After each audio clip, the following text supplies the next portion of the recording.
আজ তোমাদের সাথে শেয়ার করব পেখমের বার্থডে কেক ডেকোরেশন, তারপর হচ্ছে কেক কাটার মুহূর্তগুলোর ভিডিওগুলো। প্রতি বছরই না আমার পেখম আর প্রমাণের বার্থডে নিয়ে আমার মাথায় অনেক কিছু ভাবনা চিন্তা সব কিছু এসে জড়ো হতে থাকে। তো আহ, মানে এই যেমন ধরো, এই যে পেখমের বার্থডেটা গেল, এখন আমার মাথায় ওর নেক্সট বার্থডে নিয়ে কোনো কিছু প্ল্যানিং থাকবে না। কিন্তু ঠিক মাঝামাঝি সময় যখন ওর বার্থডে আসবে তখন আমার মনে হয় যে এইবারে বার্থডেতে পেখমের জন্য কি করা যেতে পারে, ওর জন্য কি নেওয়া যেতে পারে। তো আহ, এরকম জিনিস নেব যেটা আমার পেখমেরও খুব পছন্দ হবে আর পরে কোনো কাজেও লেগে যেতে পারে। তো ওর পছন্দসই আমি জিনিসগুলো নেওয়ার চেষ্টা করি। তো এইবারেও তার ব্যতিক্রম হয়নি, এইবারেও আমি সেম জিনিসই করেছি। তো ওর বার্থডে কেকটা না আমার এবারে এত পছন্দ ছিল যে কেকটা যখন আমি আনবক্স করছিলাম তো আমার এত ভালো লাগছিল যে কি বলবো। তা আমার পেখমও খুব খুশি হয়েছিল জানো। যদিও আমি ওকে আগে কেকটার ফটো ফোনেতে দেখিয়েছিলাম, কারণ আমি কাস্টমাইজড করে কেকটা নিয়েছি। তো যেই দাদাকে বানাতে দিয়েছিলাম তাকে আমি ফটোটা দিয়ে এসেছিলাম যে আমার সেম কেক লাগবে। দাদা কিন্তু আমাকে সেম টু সেমই বানিয়ে দিয়েছে। তো এর আগে যবে থেকে দাদাটা দোকান করেছে আমাদের বাড়ির কাছেই একটা মার্কেটে, তো আমি তবে থেকেই দাদার কাছ থেকেই কেক নিচ্ছি। আমাদের বাড়িতে যখনই কোনো কেক আসে, যখনই কোনো অনুষ্ঠান হয় কিংবা কিছু থাকে, আমি ওই দাদার কাছ থেকেই কেক নিয়ে আসি, কারণ ওখানে ভেজ কেকই পাওয়া যায়, ওখানে নন ভেজ কেক বানানো হয় না। তো সেই জন্যই আমার বেশি পছন্দের, কারণ আমাদের বাড়িতে বলো বা ফ্রিজে কখনো কোনো আমিষ জিনিস থাকে না। তো মানে এই জন্যে আমার বেশি ভালো লাগে। আর ওই দাদার দোকানের কেকটা যা হয় না কি বলবো, একদম সুপার, খুব টেস্টি হয়। আর আমার বেশ ভালো লাগে এগলেস কেক, কিন্তু এত টেস্টি হয় যে আমার ওই দোকানের কেক ছাড়া অন্য কোনো কেক যখন আমি খাই আমার ঠিক ভালো লাগে না। তো পেখমের কেকটার জন্য না দুটো বক্স দাদাটা করে দিয়েছিল, কেননা ওর ওপরে পিকের উপরে যে ওর নামটা লেখা ছিল সেগুলো কিন্তু আমাকে আলাদা বক্সে করেই দিয়েছিল, নাহলে ওর সঙ্গে যদি দিয়ে দিত তাহলে হয়তো ভেঙে যাওয়ার চান্স থাকতো। যদিও আমার ভয় লাগছিল জানো, কারণ আগের দিন আমি কেকটা নিয়ে চলে আসবো বলে আমি আর পেখমের পাপা বেরিয়েছিলাম, কিন্তু এত ঝড় বৃষ্টি হয় আমরা মাঝ রাস্তায় যে প্রায় 3 ঘন্টার মতন একটা দোকানের মধ্যে ছিলাম।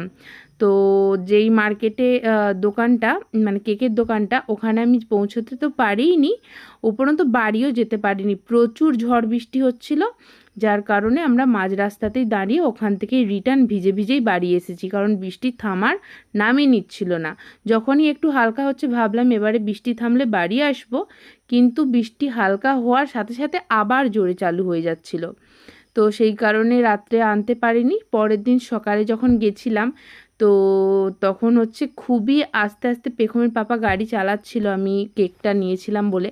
তবুও না কি বলবো, এই দিক ওই দিক হয়ে যাচ্ছিল, খুব ভয় লাগছিল যে কেকটা বোধহয় ভেঙে গেল কিংবা নষ্ট হয়ে গেল। তো বাড়িতে আসার পর আমি সঙ্গে সঙ্গে ফ্রিজে রেখে দিয়েছিলাম।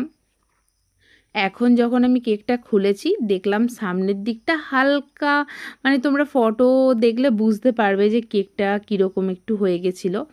তো পুরোটাই ভালো ছিল, শুধু অল্প একটুখানি জায়গায় একটু আহ, তেবড়ে গেছিলো আর কি। তো যাই হোক, কেকটা মোটামুটি ভালোই ছিল। আর আপাতত আমি পেখমের নামের ক্যান্ডেল নয়, ঠিক নামের স্টিকগুলো লাগিয়ে দিয়েছিলাম। আর ওর জন্য 2 বছর আগে হচ্ছে কেনা একটা বার্থডে ক্রাউন, তো সেটা ওকে এইবারে পরিয়ে দিয়েছিলাম। 2 বছর আগের কেন বললাম বলো তো, কারণ 2 বছর আগে আমি ওর জন্য এই ক্রাউনটা নিয়েছিলাম। আর এটা ছিল কি বলবো, ওই হ্যাপি বার্থডে যে লেখা থাকে না, কেক টপারগুলো হয়, তো ওর উপরে ওর সঙ্গে এই ক্রাউনটা ছিল। তো তখন আমি ওকে ক্রাউনটা পরাইনি, ও তখন ছোট ছিল। আর তখন শুধু ওই কেক টপারটাই লাগিয়েছিলাম কেকের ওপরে। তো এখন সেই ক্রাউনটা ওর এইবারে বার্থডেতে ওকে পরিয়ে দিয়েছি। আর প্রত্যেক বছরই না ওর ড্রেসের সঙ্গে ম্যাচিং করে আমি কেক নেওয়ার চেষ্টা করতাম চেন্নাই যখন থাকতাম, যে ওর কেকটা যেই রকম হবে ওর ড্রেসটা তার সঙ্গে যেন ম্যাচিং থাকে। কিন্তু এইবারে হয়েছে ওর ড্রেস, ওর কেক, মানে সব কিছুই আনকমন। একটা জিনিসের সঙ্গেও একটা জিনিস ম্যাচিং করছিল না। ওর মানে ওর হ্যাপি বার্থডে যে ব্যানারটা নিয়ে এসেছিলাম, তো ওটার সঙ্গে ওর ড্রেস, ওর কেক সব কিছু একদমই কমন ছিল না, পুরোটাই আনকমন ছিল। তো মানে এইবারে না ওরকমই ভেবেছি যে এটা ভালো লাগছে এটা নেব, এই ড্রেসটা ওকে ভালো লাগছে এই ড্রেসটা নেব, তো এই কেকটা ভালো লাগছে এই কেকটা বানাতে দেব। তো এইভাবেই এবারে সিলেক্ট করেছিলাম। আর লাস্ট মোমেন্টে এসে ওর যে হচ্ছে পেছনে দেখবে ব্যাকগ্রাউন্ডে ওর ফটো দিয়ে যে লাইট টাইপের হচ্ছে যেটা আছে ব্যানার টাইপের, তো ওটা কিন্তু আমি মিশো থেকে নিয়েছিলাম। তো ওর সঙ্গে ওর ফটোগুলো আমি বানাতে দিয়েছিলাম যেই দাদার কাছ থেকে, সেখান থেকেই ওর একটা হ্যাপি বার্থডে হচ্ছে লেখা আছে একটা ফ্রেম বানিয়েছি ওর, মানে ওর জন্মের একটা সময়ের ছবি, তার সঙ্গে ওর 1 বছরের বার্থডে থেকে 5 বছরের বার্থডে পর্যন্ত ওর ফটোগুলো আছে। তো ওরকম একটা হচ্ছে ফ্রেম বানিয়েছি, তো তার কাছ থেকে এরকম ফটোগুলো বানিয়ে নিয়ে এসেছিলাম। তো এগুলো একদম ল্যামিনেশন করে ঠিক করে দিয়েছে, মানে কিছু প্রবলেম হবে না। এটাকে যদি আমি সারা বছরই কোনো দিকে মানে রাখি সুন্দর করে, তো তাতেও কোনো অসুবিধে নেই। তো এরকমভাবেই জিনিসটা বানিয়ে দিয়েছে যে দাদাকে বলেছিলাম সেই দাদা। তো একটা ফ্রেম আর এই ফটোগুলো আমি একটা দাদার কাছ থেকে বানিয়ে নিয়েছিলাম।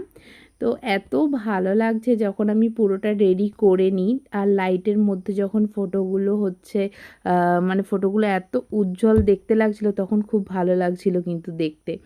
তো ভিডিওতে আমি সেরকমভাবে মানে ক্যাপচার করতে পারিনি, কিন্তু সামনে থেকে যখন আমি লাইটটা অফ করে দিচ্ছিলাম সেই মুহূর্তটা একটা আলাদাই রকম সুন্দর দেখতে লাগছিল, আবার লাইটটা জ্বাললে অন্যরকম দেখতে লাগছিল। তো এরকম করে মানে খুব সুন্দর লাগছিল আমার। শুধু এখন যখন আমি ভিডিওটা ভয়েস দেওয়ার সময় ভালো করে দেখছিলাম, তখন আমার একটা জিনিসই মনে হলো যে পেছনে যে ব্যাকগ্রাউন্ডটা আছে না, ওটাকে আরেকটু মানে নিচের দিকে পুরোটা যদি আমি মানে আরেকটু নিচের দিকে নামিয়ে রাখতাম তাহলে আরও একটু সুন্দর হতো। তো ওটাই আমার একটু মিস্টেক হয়ে গেছিলো, নাহলে বাকিটা আমার মনে হয়েছিল আমার ঠিকঠাকই লাগছিল। শুধু ওই ব্যানারের এটা আর একটু নিচে নামিয়ে দিলে একদম একটু সুন্দর, আরও একটু সুন্দর দেখতে লাগে।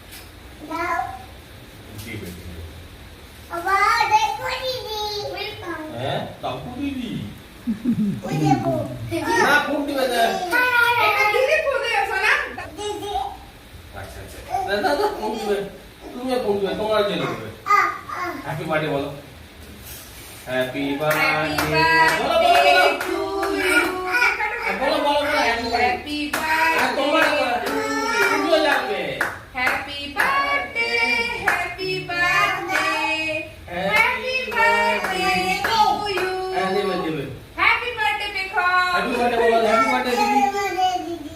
হ্যাঁ হ্যাপি বার্থডে গান করো, প্রথমে ভাইকে খাই দাও। ভাই আগে হা করছে, তুমি কাট পাচ্ছ না, ওরকম করো না। প্রথমে ভাইকে খাওয়াও, তারপরে পাপাকে খাওয়াও, বুঝেছো? ভাইকে খাও, পাপাকে মামামকে, হ্যাঁ এই তো, হ্যাঁ তুই খাই দে ওকে, না এখন নয়। ভাইকে দাও, ভাইকে দাও। ভাই ছোট আছে কাটা খাওয়া। আচ্ছা মামা দেখে চলো মামা চলো, কেন খুব দিবে কি হবে, চলো চলো চলো, আর আসা আমি তো কোথায় রেখে এলাম। ও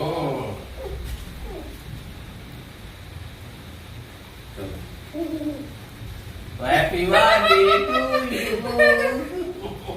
তো এরকম করেই হাসি মজার মধ্যে দিয়ে পেখম রানী আমার কেকটা কেটেছিল। তো পেখম কেক কাটার পর কিন্তু আমার লুচু প্রমাণের জন্যও মোমবাতিটাকে আরেকবার জ্বালতে হয়েছিল। ওর পাপা বলল কি মোমবাতিটা আরেকবার জ্বালিয়ে দাও, ওর যখন ইচ্ছে হয়েছে ও একবার ফুঁ দিয়ে নিক। তো সেই জন্য আমি আরেকবার মোমবাতিটা জ্বাললাম আর সেটাতে প্রমাণ ফুঁ দিল। ওর তারপর একটু শান্তি শান্তি হলো। তো ওর পাপা না বললে আমি হয়তো মোমবাতিটা আর জ্বালতামই না, কিন্তু ওর পাপা বলেছিল বলে আমি ওই জন্য মোমবাতিটা জ্বেলেছিলাম। তো যাই হোক, দুই ভাই বোনেরই আনন্দটা বজায় থাকলো। নাহলে একজনের এতে আর একজন একটু হ্যাঁ হ্যাঁ করছিল, কারণ ও হচ্ছে ওর 2 বছরের বার্থডের সময়ই মনে হচ্ছে ও ফুঁ দেওয়াটা শিখেছিল। তারপর থেকে যখনই মোমবাতি কিংবা কোনো সময় কোনো জিনিস জ্বলছে ওকে মোট কথা ফুঁ দিতেই হবে। তো তোমাদের সঙ্গে একটা মজার জিনিস শেয়ার করি। একবার না আমাদের বাড়ির সামনে একজনদের উনান জ্বলছিল, ঠিক আছে, উনানের উপরে কিছু রাখা ছিল না, ভালো খেতে। তো উনানটা জ্বলছিল, মানে কিছু একটা রান্না হয়েছিল, তো সেটা তুলে নিয়ে চলে গেছে, উনানটা জ্বলছিল। তো ও যে সেখানে ফুঁ দিচ্ছে, মানে ও বলছে মা চলো আমি এটাতে ফুঁ দেবো। তো আমি বললাম যে বাবা ওইটা উনান, ওটাতে ফুঁ দিতে নেই, ফুঁ দিতে হয় মোমবাতিতে বা অন্য কিছুতে ফুঁ দিতে হয়, কিন্তু এটা তো উনান, এতে রান্না হয়, এতে ফুঁ দিতে নেই। তো ও শুনবে না। আর আগুনটা না মানে কি দাউ দাউ করে যে জ্বলে সেরকম জ্বলছিল না, মানে রান্না হয়ে যাওয়ার পর যেরকম মানে অল্প একটু আগুন মানে জ্বালং থাকলে যেরকম আগুন জ্বলে সেরকমই জ্বলছিল। তো আমি ওর একটি হাত ধরে রেখেছিলাম, ও একটু নুয়ে ফুঁ ফুঁ দিয়ে মা হচ্ছে না, আগুনটা কিছুতেই নিভছে না। আমি তখন ওকে বললাম যে বাবু এটা অনেক আগুন জ্বলছে, এটা ফুঁ দিলে নিভবে না, তুমি চলে এসো। তো ওকে তখন অন্য অনেক কিছু বলে বুঝিয়ে সুঝিয়ে নিয়ে চলে এসেছিলাম। তো তারপর থেকেই ও মানে ওর যখন বার্থডে আসে ও ক্যান্ডেলটা নিজে হচ্ছে ফুঁ দেওয়ার জন্য, মানে ওটাই হচ্ছে ওর আনন্দ। কেক কাটা পরে থাক, কিন্তু আগে ওকে মোমবাতিতে ফুঁ দিতে হবে। তো সেই রকমই ওর দিদি যখন ফুঁ দিয়েছে তখন ওরও ইচ্ছে হয়েছে যে ও একটু ক্যান্ডেলটায় ফুঁ দেবে।